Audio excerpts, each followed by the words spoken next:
दोस्तों, I hope आप में से काफ़ी व्यूअर्स इस मूवी सीरीज के सेकंड पार्ट को मिस कर रहे होंगे। इसके फर्स्ट पार्ट को आप में से कई लोगों ने थिएटर में जाकर भी देखा होगा। आगे बढ़ने से पहले इसके डायरेक्टर जेम्स कैमरून और उनके पूरे टीम को मैं तहे दिल से सलाम करना चाहूँगी, क्योंकि ऐसी मास्टरपीस मूवी मुझे देखने का मौका मिला। सच कहो तो ये फिल्म सीरीज इसके स्टोरी के साथ साथ उसमें होने वाले स्पेशल इफेक्ट्स के लिए भी देखनी चाहिए। आज के इस डिटेल एक्सप्लेन में आपको इसकी स्टोरी तो पता चलेगी, मगर स्पेशल इफेक्ट्स के थ्रिल से आपको ज़रूर हाथ धोना पड़ेगा।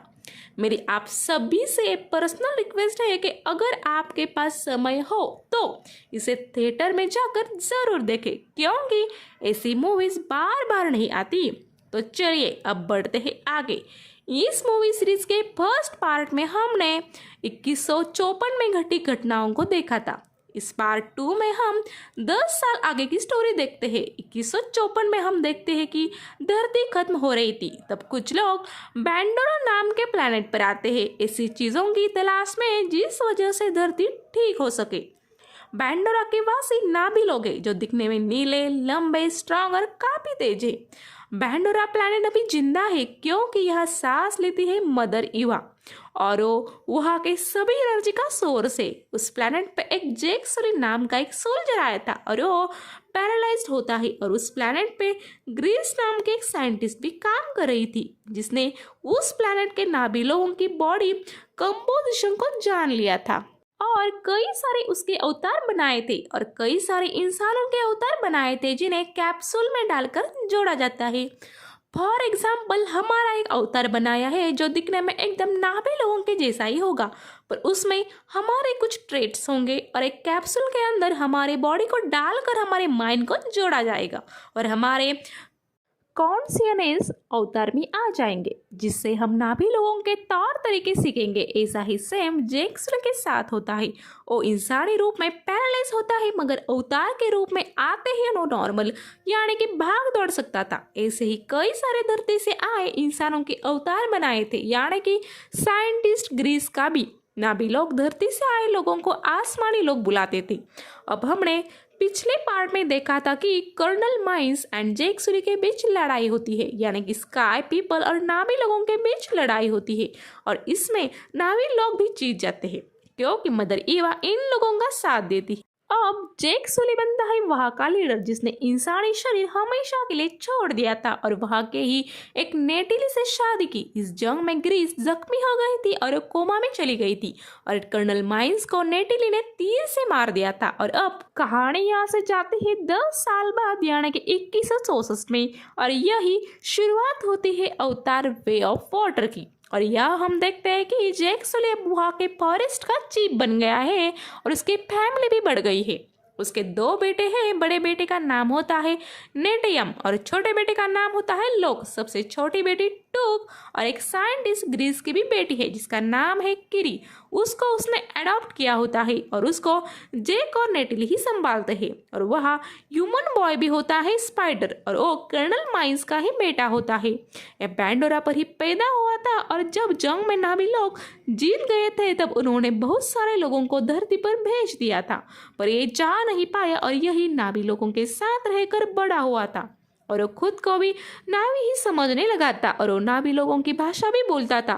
पहले पार्ट में हमने देखा था कि बैंडोरा को समझने और यहाँ के खास मिनरल्स को एक्सट्रैक्ट करने धरती से लोग यहाँ आए थे, पर इस बार यहाँ फिर से धरती से लोग आते हैं, और इस बार वो यहाँ हमेशा के लिए रहने की प्लानिंग करके आते हैं। क्योंकि धरती खत्म होने वाली थी, इसके चलते वो मेन ऑपरेटिंग बेस बनाते हैं, जिसको ब्रिज हेड सिटी का नाम दिया जाता है। और इस मिशन की लीड थी जनरल आर्मोर, यानी कि पहले से काफी बड़ा मिशन था ये। अब धरती वालों के आने से होता है कि उनको स्पेस सैटेलाइट जहाँ लैंड होते हैं वहाँ के बहुत सारे बैंडोरा वासी और जंगल के अन्य जीव मारे जाते हैं, और जैक सुली और उसके साथियों को ये देखकर बहुत बुरा लगता है। अब आगे हम देखते हैं कि नेटिली ने कर्नल माइंस को मारा था, पर वो एक अवतार के रूप में जिंदा थे और उसके साथी भी अवतार के रूप में जिंदा थे, और ये सब इसलिए था कि अब साल 2164 है और कर्नल फिर से जैक सुली से बदला लेने के लिए आया था। अर्थ की डेथ काफी एडवांस थी और इन सब का प्लान काफी पहले से ही था, यानी कि बेंडोरा के ऊपर मेमोरीज एक्सट्रैक्शन हो चुका था, क्योंकि वो जानते थे कि ये सारे मिशन काफी भयानक है और उसमें हमारी जान भी जा सकती है। अब कर्नल माइस वापस आ गया था और उसका मकसद था कि जैक सुली और उसके परिवार से बदला लेना, पर अब वहाँ का जैक सुली था और वो इतने आसानी से ये सब होने नहीं दे सकता था।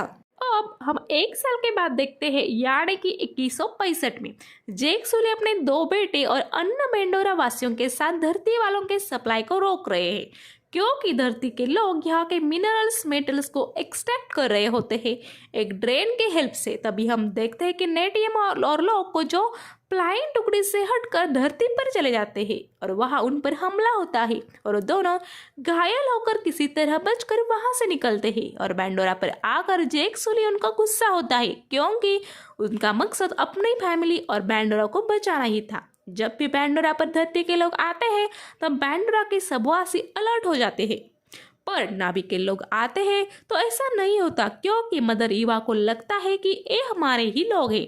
और इसी थ्योरी को टेस्ट करने कर्नल माइस अपने अवतार के रूप में वहां जाते हैं अपने टुकड़े के साथ, मगर तभी वहां कीरी, टूक, स्पाइडर, लोका वहां होते हैं।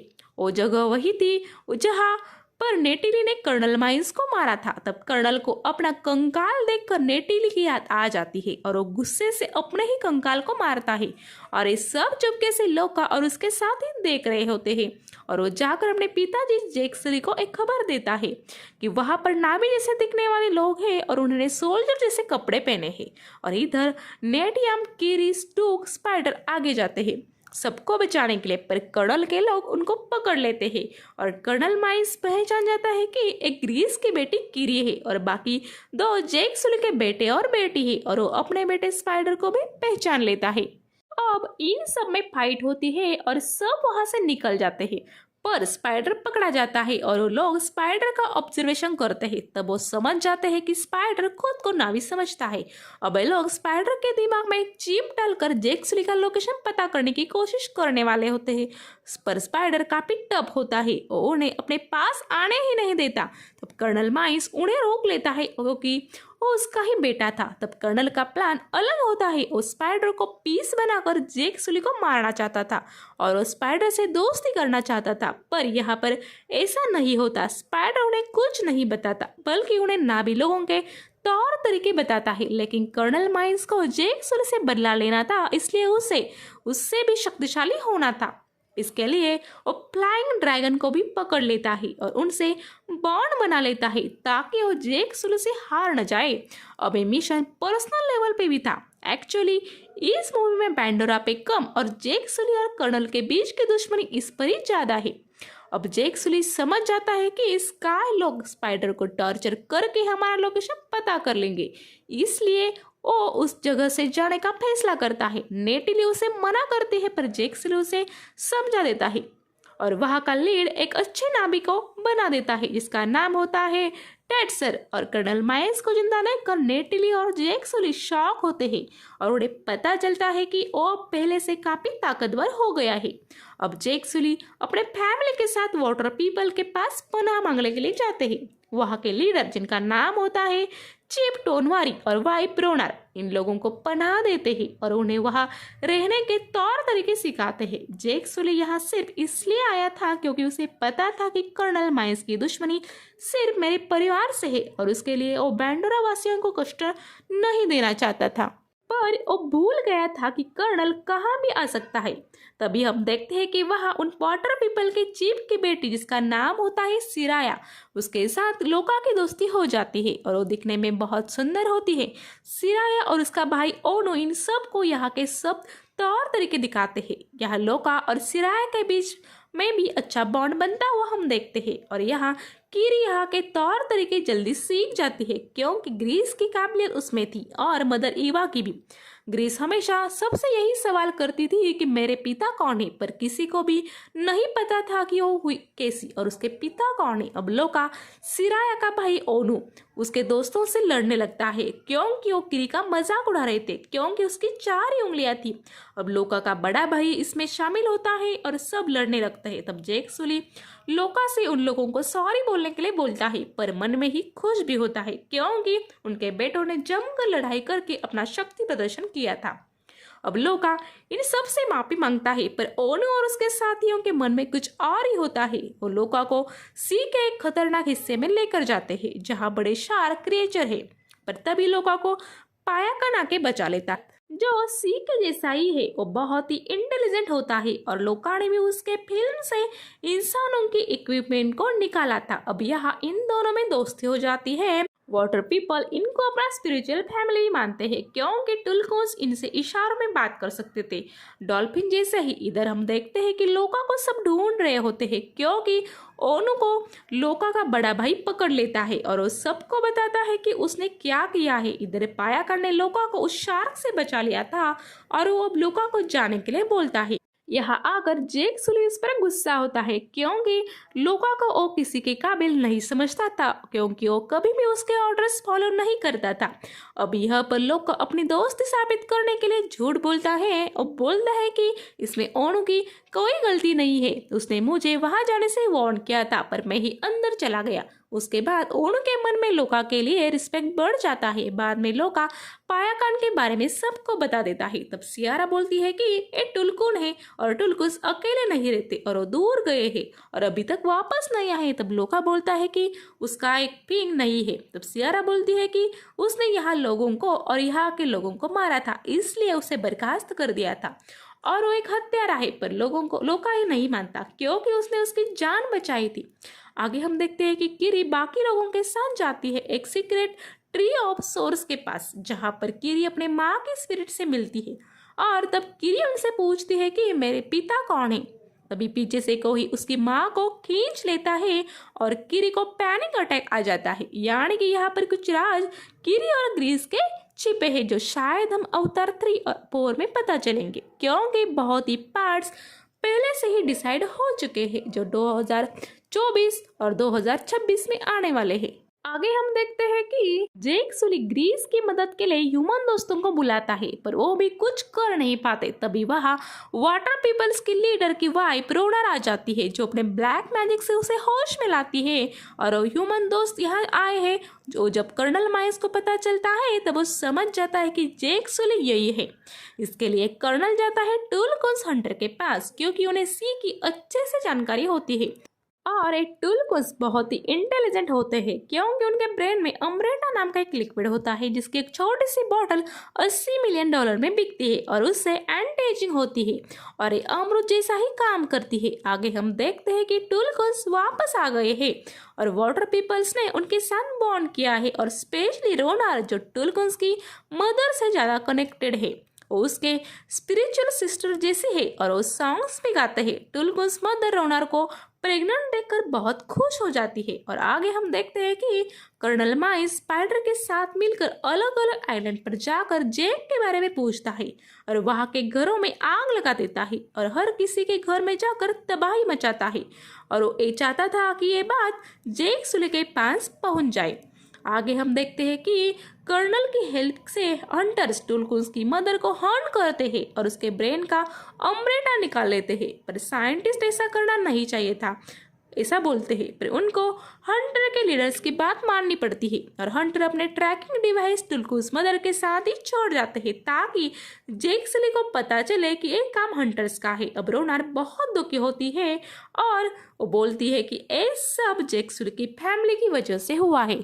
अब सब लोग जंग के लिए तैयार हो जाते हैं पर जेक कहता है कि पहले टुलकुस को यहाँ से जाने के लिए बोलना पड़ेगा क्योंकि वो लोग उनको मार डालेंगे। तभी हम पायाकान का भी सच पता चलता है। उसकी माँ को हंटर्स के लोगों ने मार दिया था इसलिए उसने कुछ टुलकुस के साथ हंटर्स पर हमला कर दिया था और उसमें ही उसका फिल्म भी खत्म हो गया था और ये सब टुलकुस के रूल के खिलाफ पायाकान कर रहा था क्योंकि टुलकुस पहले बहुत ज्यादा जंग करते थे पर अब उन्होंने सब छोड़ दिया था और पायाकान को ये मंजूर नहीं था इसलिए पायाकान को उन्होंने बर्खास्त कर दिया था। तब लोका, किरी, ओनो, टोक, सिराया ये सब जाकर पायाकान को जाकर वार्न करने की कोशिश करते हैं पर हंटर ने उसको भी निशाना बनाया था और इस सब डिवाइस की हेल्प से वाटर पीपल्स को लोका बता देता है। तब वाटर पीपल जंग के लिए तैयार होकर आ जाते हैं और कर्नल के लोग लोका से रेया टूक इनको पकड़ लेते हैं और जैक को बाहर आने के लिए मजबूर कर देते हैं। पर तभी हम देखते हैं कि पायाकान फिर से अपने टुलकुन्स के अपोज जाकर अपने दोस्त को हेल्प करने आता है और हंटर को बुरी तरीके से मारता है। पर इसी बीच होता यह है कि जैक के बड़े बेटे को गोली लगती है और वो मर जाता है। इस पर जैक की वाइफ नेटिली बहुत गुस्सा हो जाती है, पर जैक उसे समझाता है और स्ट्रांग रहने के लिए बोलता है क्योंकि जंग अभी खत्म नहीं हुई थी और मदरशिप को भी स्पाइडर अंदर से खराब कर देता है। अब हम देखते हैं जैक और कर्नल माइल्स के बीच जबरदस्त लड़ाई होती है। तब कर्नल किरी को होस्टेज बनाता है, पर तभी नेटिली स्पाइडर को होस्टेज बनाती है और बोलती है बेटे के बदले बेटी, और कर्नल भी मान जाता है और किरी को अपने बेटे स्पाइडर के लिए छोड़ देता है। पर जैक कर्नल को छोड़ता नहीं है और उसे बुरी तरीके से मारता है। तभी अपने पिता को हेल्प के लिए लोका भी वहाँ आ जाता है और जैक को प्रूव करके दिखाता है कि वो भी जिम्मेदार है और जैक भी ये बात मानता है। किरी भी अपनी शक्तियों से सी क्रीचर्स को बुलाकर सबको बचाती है। पायाकान भी उनकी हेल्प करता है। साथ में ही हम देखते हैं कि स्पाइडर में इंसानियत के नाते अपने पिता की हेल्प तो की, पर उसका साथ नहीं दिया क्योंकि वो खुद को नावी ही समझता था। और जैक भी उसको गले लगाता है और बोलता है कि बेटे के बदले बेटा, मतलब जैक ने उसको बेटा मान लिया था और नेटयम को भी मदर ईवा अपने अंदर समा लेती है। आगे हम देखते हैं कि जैक डिसाइड करता है कि वो अब यहाँ नहीं रहेंगे। तब वाटर पीपल का चीफ और उसकी वाइफ उन्हें जाने नहीं देते क्योंकि उन्होंने वहाँ के तौर तरीके सीख लिए थे। फाइनली उसने वेज ऑफ वाटर सीख लिए थे। उसके बाद एंडिंग सीन में हम देखते हैं कि जैक और नेटिली ट्री ऑफ सोर्स में जाकर अपने बेटे को याद करते हैं और जैक समझ जाता है कि अब वो भागेगा नहीं बल्कि लड़ेगा। और इसी नोट पर ये मूवी खत्म हो जाती है। तो दोस्तों, आपको मेरा ये एक्सप्लेनेशन कैसा लगा ये मुझे कमेंट्स करके ज़रूर बताइए। जल्दी लौटूंगी ऐसे ही थ्रिलर और सस्पेंस से भरी मूवी के साथ। तब तक के लिए आप सब खुश रहिए, हंसते रहिए। इसी दुआ के साथ मैं आपसे लेती हूँ